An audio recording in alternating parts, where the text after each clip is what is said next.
Wow, Monday morning and a pretty decent applause. That's pretty good. I hope that means you had a great weekend. If you were in D.C., it meant you didn't have to worry about all the smoke that we'd had last week. And I hope that for many of you, you were able to enjoy the outdoors. It's easy to take for granted things, isn't it? You wake up, you feel like you can go outside, maybe go take a run, do some exercise. All of a sudden, you see this big haze cloud out there, and you can't see the sun, and you realize you really can't go out and do the things you might want to do on a daily basis. Easy to take things for granted. Actually, for a lot of Americans, there's no way to take things for granted. And my suspicion is that's why you are here. Because for so many Americans, the things that many others of us can take for granted, they can't. And that's why you are so important. So Ramsey, if I can say to you and the team, first and foremost, thank you very much for the work that you all do every day throughout the country, at the sites that you are working, just to help people who can't take things for granted enjoy them as much as possible. To you and your team, to Kathy Greenlee, the chair of the National Council on Aging, thank you to all of you for really putting in the effort. And I want to really thank you because we called on you to do something very special at the end of last year. When we realized that COVID was still among us and we didn't know what would happen with these variants, we were very afraid that people were getting too complacent. We got the president's permission to actually put about $500 million into outreach and communication at the last moment, because we were getting short on money, but we thought it would be far wiser to prevent COVID from flaring up than try to fix it afterwards. And so we said, how can we get to people quickly? We went to you all. We put in $500 million. Some of it we put into the community health centers to reach out to folks, their regular patients, and into the community. But we put a whole bunch of money into you all. About $50 million went to you, to the National Council on Aging, so that the National Council on Aging could then reach out to you and say, help us get to folks. Now, just as we can't take things for granted, you didn't take them for granted either. And guess what? We didn't have that big COVID flare-up that people were predicting for the end of last year and into January this year. And it was really, it's always hard to say, I saved a life. It's always easy to blame someone when someone dies. But when you save a life, it's hard to count that as something because it didn't happen. You prevented something from happening, right? I guarantee you what you all did prevented someone in America from dying. And as much as people won't acknowledge the fact that that loved one is still walking around, they don't realize that you were the one that made it possible for them to be around and take things for granted. I'm not going to take it for granted. Thank you very much for what you did to keep so many Americans alive and being able to go up the next day, wake up, and enjoy life and take things for granted. So to you, each and every one of you, I hope you'll give yourselves a round of applause for the work that you have been doing.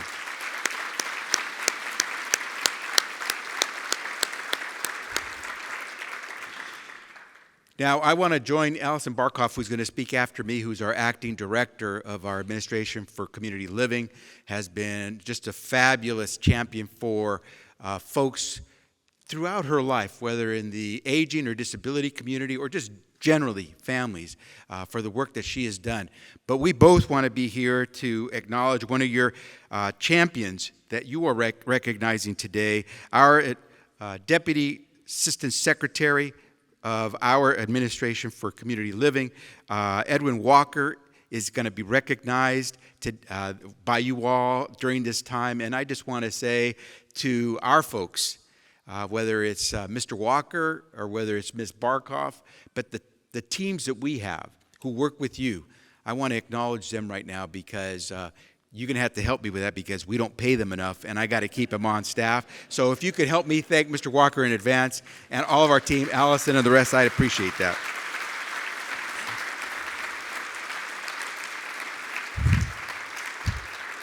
We could take a lot of things for granted. I remember when I was a kid, and I grew up in a home where my parents would speak to me in Spanish most of the time. And I became, quite honestly, my parents' translator. We'd go to the hospital. In those days, it's hard to find someone who could really translate well, so I did the translating. Not a good idea to have a 12-year-old translating for your parents when the doctors talk to them. But you know what? My parents lived a long life. One of my mom is still with me, getting ready to celebrate her 90th birthday. Thank you. You've just won yourself a prayer tonight for all that. I'm going to tell her, you all clap for her. She says, voy a rezar para ellos. I'm going to pray for them tonight. She does a rosary every night with my aunt. She's been doing that for decades. So thank you for that. I mention it because one of the things that I remember in those translation moments was there was an image in my mind. When my dad's friends would sometimes come over, my dad was a construction worker. They'd get together to do projects. My mom would ask me, someone's at the door, knocking at the door. Mi hijo, ¿quién es? Son, who is it? And I'd say, es mi socio. Socio is partner in Spanish. Es mi socio. It's my socio. It's my partner. And my mom used to tell, afterwards when I was adult, she'd always chuckle and she'd say, you used to call some of these guys your socio. You didn't know what socio meant. You just heard your father always say, es mi socio. It's my partner. It's what your term you always use for each other. Hey, partner, how you doing? Hey, socio. And so for me, I heard my dad. And my mom and my dad are my greatest role models. And so if that guy is a socio, then he's my socio. And so I associated socio with something that was close to me. Es mi socio. And in so many ways they really were, because they would take care of us whenever my parents needed help. They really were partners. You miss some things in translation sometimes because we get to take things for granted, as I said before. A whole bunch of Americans, I don't see anyone right now a few people wearing a mask. Remember those days when we had to wear masks? It wasn't a choice. But remember the days when it was important to wear a mask and there were people who wouldn't?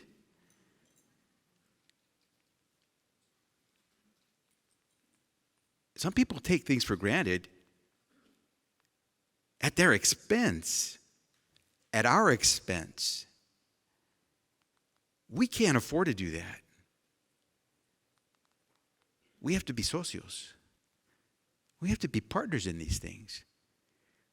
You work hard to keep people who need some support going and thriving. Sometimes we find folks who won't even take the basic step. But we have let them know, tienes que ser mi socio. You have to be my partner. We can't allow people to just take it for granted that the sun will come up, there won't be haze, that we can actually go out and run. We have to work together. We have to be partners in this. We cannot afford to take things for granted. And my suspicion is, as I look around, is you probably know a lot of folks who take some serious things for granted. And you probably have helped a lot of folks who took serious things for granted, for whom you now are their greatest partner. And to you, I'm going to ask my mom to say a little extra prayer as she says a rosary tonight with my aunt, because to you who put up with the frustration, who put up with the anxiety of seeing some people who just sort of took it for granted, and then when it hit them and they needed someone, you just put your frustration aside and you were their socio. That's pretty powerful stuff. Especially these days when our politics is so bitter and so dividing. I think what many of us do every day is taken for granted by others. And perhaps for no other reason than that, I thought it was important to come, to acknowledge, to be present, as we say in Spanish, presente. Estar presente, be there. But not just physically. Presente meaning in all your body and soul. Presente. Thank you for being presente at a time when there were some people who you knew needed help, and they did everything they could, but they still needed a little bit of a hand, and you were there. But more importantly, gracias por estar presente. Thank you for being present for those who just took it for granted until you were there. That little hand goes a long way. I will not forget it because I've had that hand extended to me, that little hand extended so many times. Somehow you get enriched when you extend that hand, right? It's a lot of work. You get home tired, sometimes frustrated. But when you're ready to close your eyes and just knock out, and you don't worry about sleepy because you're so dead tired, man, it feels good that you helped somebody. Even if they didn't realize it, or even if they didn't appreciate it, it feels pretty good. One of these days they're going to come to you and say, you know that time? I realize now, I needed your hand. You were there. You didn't take me for granted. So I know you do that all the time. Now, President Biden knows that you do that all the time as well. That's why he gave us the $500 million to get out there and help people that you help all the time, to keep them alive. Because they're doing everything they can, you're doing everything you can. And money doesn't pay for everything. Money doesn't always say thanks, but it sure helps. Yeah. And I bet if I were to offer you some money right now, you wouldn't turn it down. Don't worry, I'm not going to offer you money right now. I mean, that would have been the best. I could have walked away. I could have dropped the mic, right, and just walked away. Okay, I am going to offer some money, but not directly to you. Okay. As you know, Congress was good enough to pass the Inflation Reduction Act. One of the things that they've done is helped us reach people. $35 insulin. Can I have a amen for $35 insulin?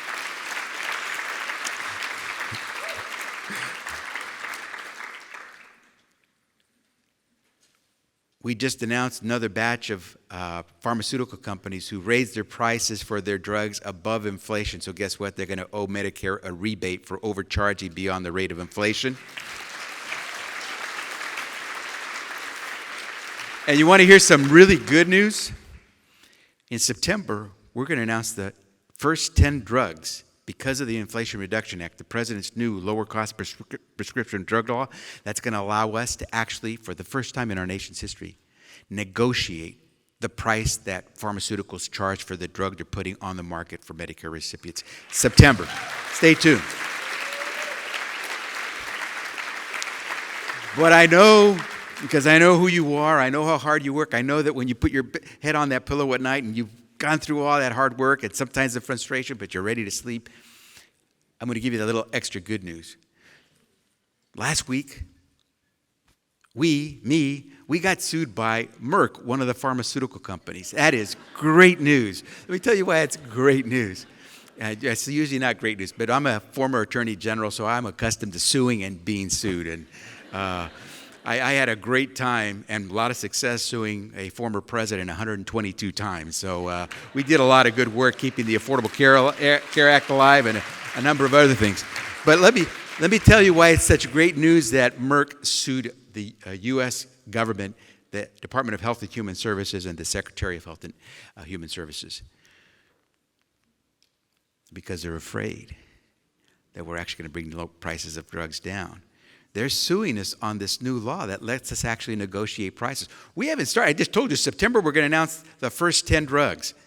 We haven't even announced the first 10 drugs. They're already suing us. We think you may go after one of our drugs, and we think you're going to try to show that we raised the price too much. What can they say? We haven't even shown our cards. They're really good poker players if they know what to sue me on. But here's the good news. They must think it's going to work. Otherwise, why would they be suing us? And so, put your head on that pillow tonight. Do that good work, but know that we're your socios. We're going to try to do some things to lower the price of medicine for the people you help every day. We're going to go out there and do a lot of different work to help you. And here's where I'm going to end. Because We have to be socios and remember to thank those who made it possible. If you're at all going to have an opportunity to see a member of Congress who voted for the Inflation Reduction Act, the president's new lower-cost prescription drug law, or if you're going to be at the White House or see any other administration officials, or if you're going to see folks from HHS, then I hope you will say to them, hey, socio, thank you very much, because, see, it would not have been possible to have this new law that allows companies to sue us without knowing what we're going to do if it hadn't been for some folks who made it happen. And so the final icing on this cake is that we now can help folks who too often get missed, even though they're entitled to get support.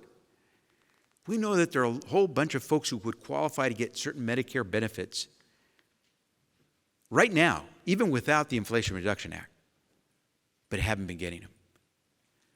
But now, because of the Inflation Reduction Act, we're going to get to reduce the costs even further. We're going to offer them extra help. That's essentially what the Inflation Reduction Act did. It gave us a chance to offer extra help in the low-income subsidy program of Medicare to reach out to more folks. But socios, here's the job. We got to get to them. They don't know. They won't ask. They're kind of far out. They may live in rural America. They may live too deep in inner city America. Socios, we can't take this for granted. The President worked really hard to get the Inflation Reduction Act passed. Members of Congress took hard votes to get that bill just over the finish line. It's there.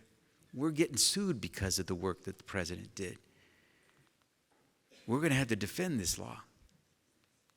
We're going to defend it so you can reach those folks. And so, socios, get up, go do your run, enjoy the fact that there's no haze around us. We got work to do. But I know I'm speaking to the right crowd because you do it every day. And I want to say, as I said before, thank you, because I know when that low-income senior, that low-income disabled American gets that helping hand, and it's because of you, I will have beat them to say thank you to you, because you will have been our socios. And so tonight, when my mom prays the rosary with my aunt, I will tell her, Mom, you got a whole bunch extra socios to thank tonight. I saw them all. They were here. They were presente. You continue to do what you're doing. We'll be your good partners and try to join you. And don't you worry. If they try to sue us, if they try to stop us, if they put a haze in the air, it is not going to stop us.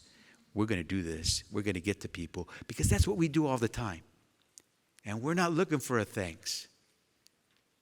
But you're getting it this morning. So thank you all very much for letting me come and say gracias. Thank you.